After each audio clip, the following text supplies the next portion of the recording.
নমস্কার বন্ধুরা, edit kitchen and ব্লগে তোমাদেরকে অনেক অনেক স্বাগত এবং অনেক অনেক ভালোবাসা জানিয়ে আমি আমার আজকের ভিডিওটা শুরু করতে চলেছি। আশা করি তোমাদের ভালোই লাগবে। আজকে আমি দেখো সেদ্ধ ডিম আর আলু দিয়ে একটা কোপ্তাকারি রেসিপি শেয়ার করব। তার জন্য দেখো আমি এখানে দুটো আলু সেদ্ধ করে নিয়েছি আর দুটো ডিম নিয়েছি। প্রথমে আলুগুলোকে আমি একটু স্ম্যাশ করে নিচ্ছি, পরে আমি হাত দিয়ে মেখে নেব।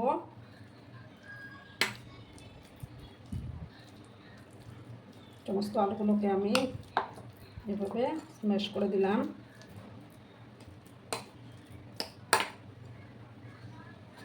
দেখো এবার আমি দুটো পেঁয়াজ কুচি করে রেখেছিলাম, সেই পেঁয়াজ কুচোগুলো দিলাম। দেব দুটো কাঁচা লঙ্কা কুচি। এবার সমস্ত মশলাগুলো দেব। হলুদের গুঁড়ো দিলাম পরিমাণ মতো, তারপর দেব একটু ধনে গুঁড়ো,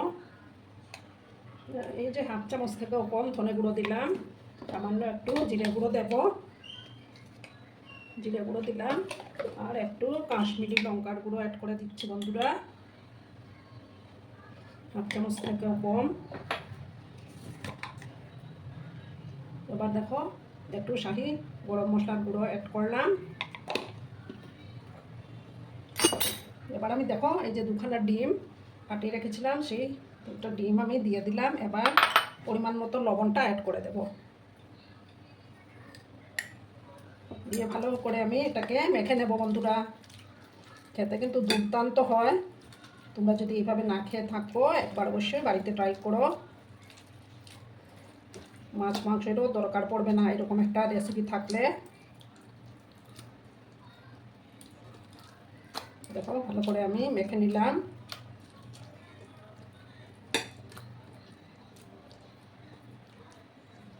সামান্য একটু বেসন আমি অ্যাড করে দেব, খুব একটা না, সামান্য দেব আমি।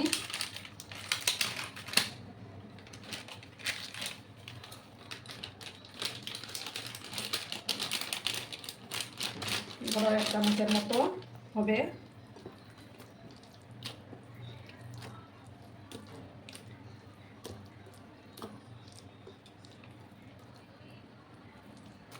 দেখো আমার মাখাটা কমপ্লিট। এবার আমি গ্যাসের পাশে যাব, গ্যাসটা ধরিয়ে আমি এই বড়াগুলো ভেজে নেব বন্ধুরা। বন্ধুরা আমি প্যানের মধ্যে তেল দিয়ে দিয়েছি। এবার আমি একটা একটা করে বড়াগুলো দিয়ে দেব। গ্যাসের আঁচটাকে আমি কম করে রেখেছি বন্ধুরা, আর আমি সাদা তেল দিয়েছি। যতটা ধরবে আমি ততটা দিয়ে দেব। দেখো যতটা ধরবে ততটাই আমি দিয়ে ভেজে নেব।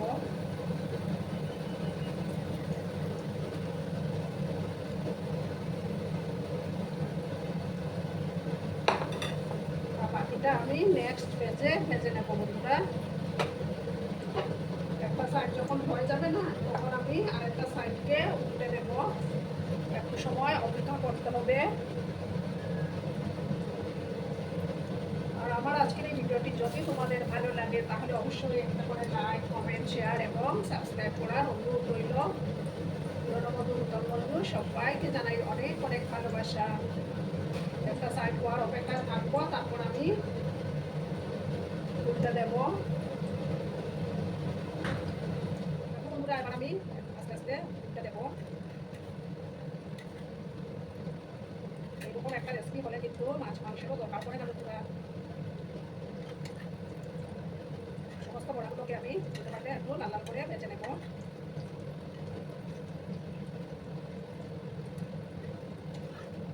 তোমরা তোমাদের পরিবারের সদস্য সংখ্যা অনুসারে আলু এবং ডিমটা নিয়ে নিতে পারো। ওই সাইডটা যখন হয়ে যাবে ওই সাইডটা তো আমি একটু লাল লাল করে ভেজে নেব বন্ধুরা।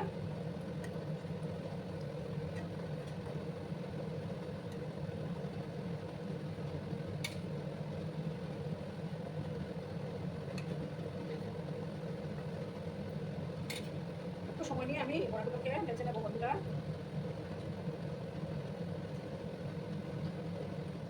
বন্ধুরা বড়াগুলো না শুধু শুধু মুখেও খাওয়া যায়, বিকেলবেলা চায়ের সাথেও তোমরা খেতে পারো, আবার ডাল ভাতের সাথে খেতেও কিন্তু দুর্দান্ত লাগে। তার চেয়ে বেশি আমি ভাজবো না। এবার আমি এগুলো তুলে নেব।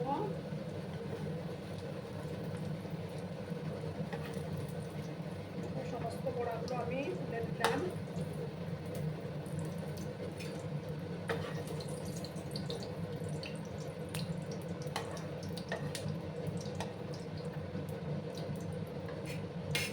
চায়ের সাথে খেয়ে দেখো বন্ধুরা, দারুণ লাগবে খেতে।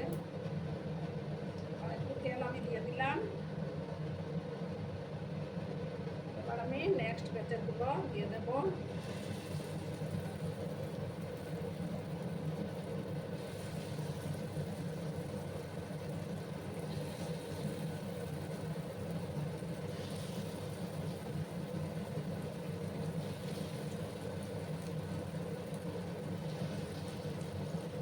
দুটো আলু দিয়ে কিন্তু বেশ অনেকগুলো বড়া তৈরি হয়ে যায়, দুটো আলু আর দুটো ডিম দিয়ে।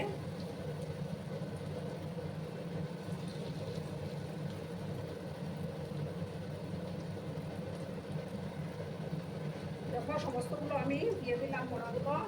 সেম একই প্রসেসে আমি বাকি বড়াগুলো ভেজে তুলে নেব বন্ধুরা। দেখো বন্ধুরা, আমার সবগুলো বড়া ভাজা কমপ্লিট, কোপ্তাগুলো ভাজা কমপ্লিট। এবার কড়ার মধ্যে আরেকটু তেল দিয়েছি আমি। একটা তেজপাতা, একটা শুকনো লঙ্কা, দুটো এলাচ, একটু দারচিনি দিলাম আর সামান্য দেবো গোটা জিরে।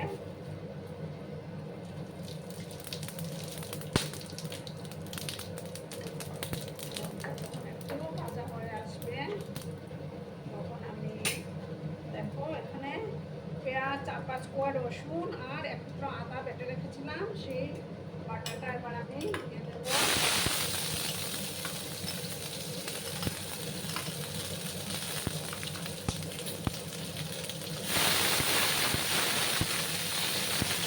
ভালো করে কিন্তু ভেজে নিতে হবে বন্ধুরা, যাতে করে আদা রসুনের কাঁচা গন্ধটা চলে যায়।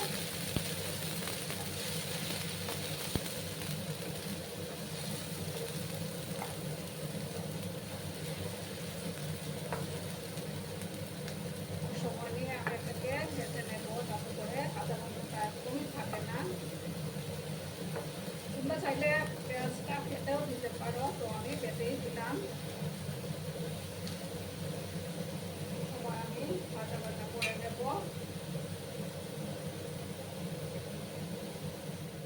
বন্ধুরা ভাজা কমপ্লিট আমার।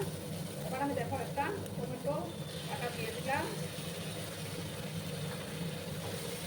ভালো করে আমি এবার কষিয়ে নেব।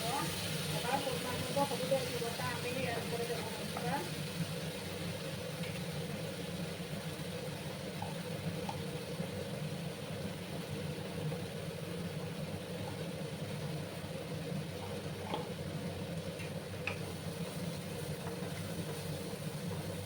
ভালো করে আমি এবার মিক্স করলাম।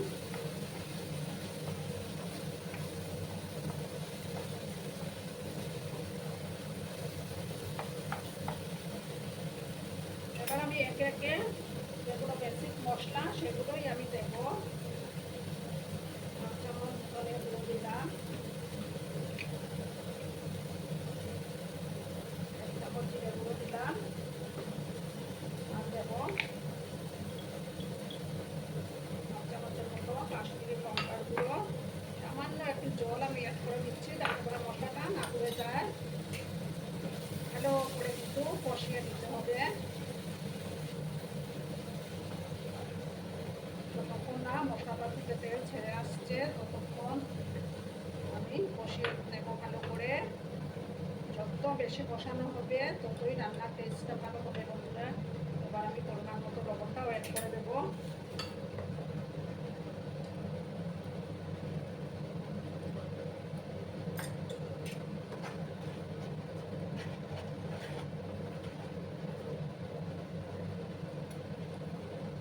আঁচটাকে কম করে দিয়ে আমি একটু ঢাকা চাপা দিয়ে এটাকে রাখবো।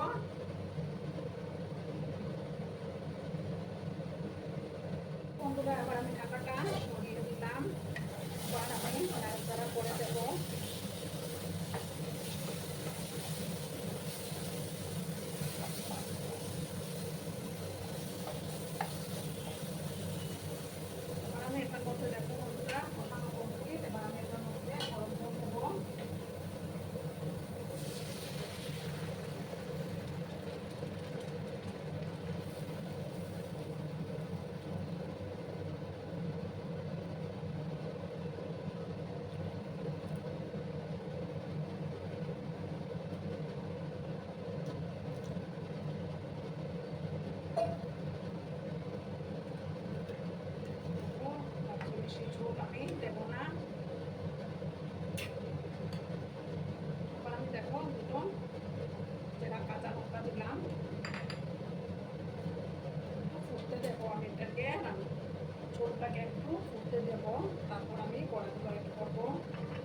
দেখো বন্ধুরা, আমি সার্ভ করে দিয়েছি, কেমন হয়েছে অবশ্যই কমেন্ট করে বলো। কিন্তু তোমাদের এই সুন্দর সুন্দর কমেন্টগুলো পড়তে আমার কিন্তু দারুণ লাগে।